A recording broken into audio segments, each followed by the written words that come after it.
Como é que acontece uma lesão neurológica?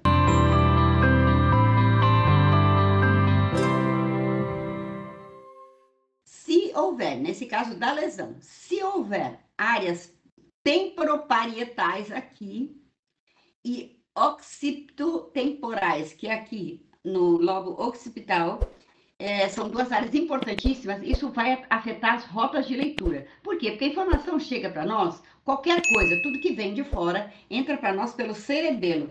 Sabe aquela imagem que tem o cerebelo assim, depois vem o cérebro? O cerebelo é aquela, meio que aquela, que une, né, o cérebro à coluna vertebral. Então, o cerebelo é a base do cérebro, tá? Então, só para entender. Então, se houver danos nessa região temporoparietal ou na occipitotemporal, que é aqui embaixo, isso vai afetar as rotas de leitura.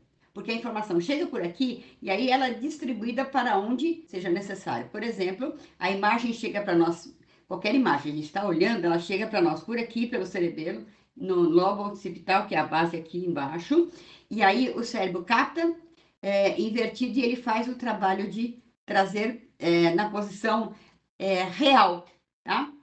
Então, isso foi só um parênteses. Então, como é que acontece o estresse ou o trauma, que é o ponto central do que nós vamos falar hoje?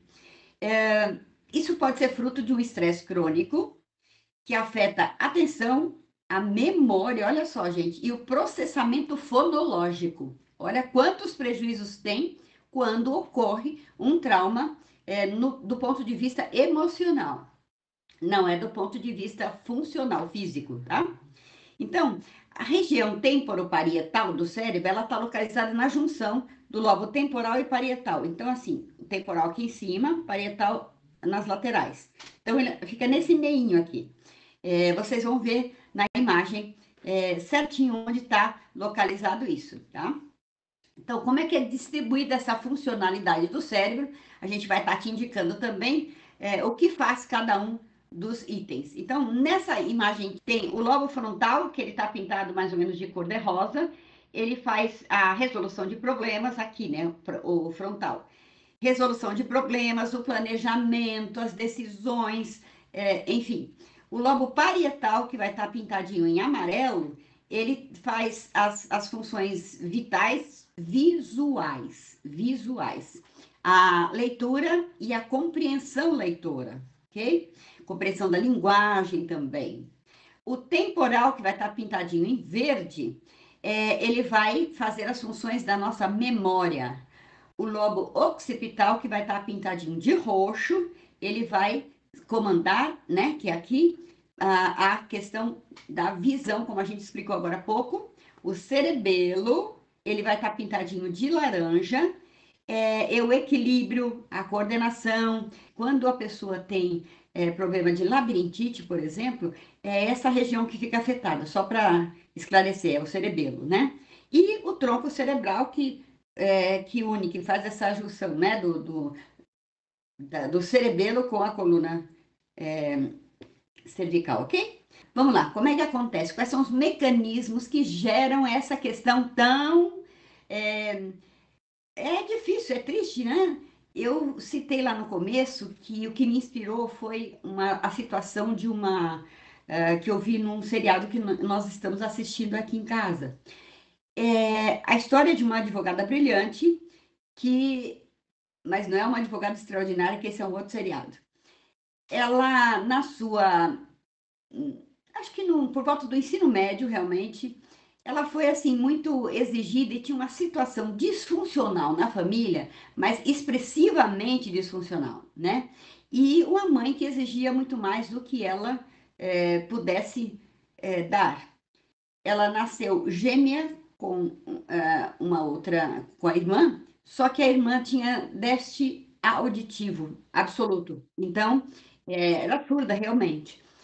E os tios, né, ou seja, a irmã da mãe, né, também tinham esse problema, tanto ela, a tia, como o tio.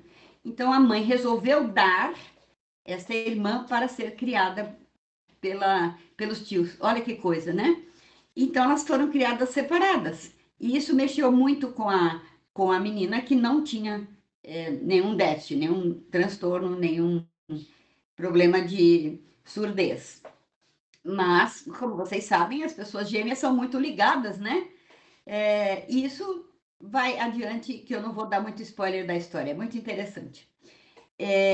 Lá na descrição, depois eu conto para vocês o nome do seriado, que não é o nosso foco agora. Então, vamos lá.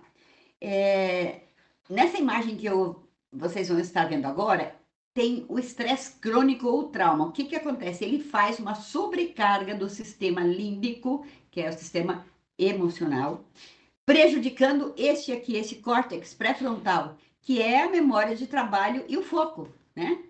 Então, na anatomia do cérebro, o que que acontece?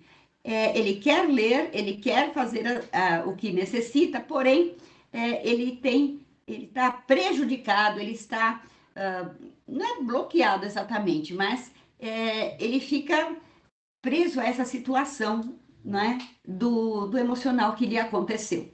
Então, vocês vão ter a imagem aí de quais são as áreas que são afetadas pela dislexia, combinado? Quais são os sinais de alerta, gente? Bom, o que que acontece? Como é que você pode perceber que alguém está com problemas para a leitura, modificou a forma de ler, está mais lento, está com dificuldade para isso, porém é diferente da outro tipo de dislexia causada por alguma lesão. Que isso fique muito claro. O nosso foco aqui é ver a dislexia causada por um trauma emocional, ok? Por estresse, às vezes muito agudo. Então, o que que vai acontecer? O que se percebe? Quais são os sinais? É uma perda súbita e gradual da fluência, fica aparentemente parecido com quem tem ela, né? Que é essa disfunção, né, motora, que é outro problema, né? Então, o que mais que acontece? Fica parecido com a outra dislexia, porque faz troca ou omissão de letras e palavras. Qual que é a diferença? É porque antes não fazia isso, entende? Quem tem a dislexia desde sempre, apresenta esse problema desde sempre. Nesse caso, não. Começa a aparecer. Que mais? Leitura muito lenta com hesitação, né? E também não fazia isso antes. Ansiedade ou evitar a leitura. Então, foge da raia, sabe como que é? Não quer fazer aquilo. Dá um jeitinho de escapar feito um quiabo, né? Mudança no rendimento escolar. Ou, se é mais adiante, porque pode acontecer na idade adulta, como eu citei dessa menina que já no ensino médio começou a aparecer essa questão, né? No desempenho dela, no seriado que eu estou citando, ela começou a apresentar essas questões. E era uma aluna ótima, não tinha nada desse tipo de coisa. Mas, não na funcionalidade, senão que no desempenho isso ficou alterado. Pela disfuncionalidade que estava acontecendo no meio familiar. Tá certo? Então, eu não vou entrar assim, em detalhes tão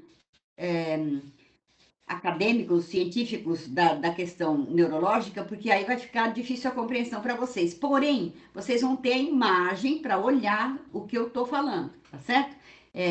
Uma imagem das áreas do cérebro que são afetadas pela dislexia e também como que é a arquitetura cerebral da leitura, ok? Então, você já viu alguém que lia bem e começou a evitar os livros? Coloca aqui nos comentários se você já viu alguém que faz esse tipo de coisa, né? Quer fugir de prova escrita. Então, aí a gente vê que realmente tem alguma coisa estranha, porque esta pessoa não fazia isso até então. Isso começa a acontecer de repente. Tem algum gatilho que gerou esta situação, certo? Algum gatilho.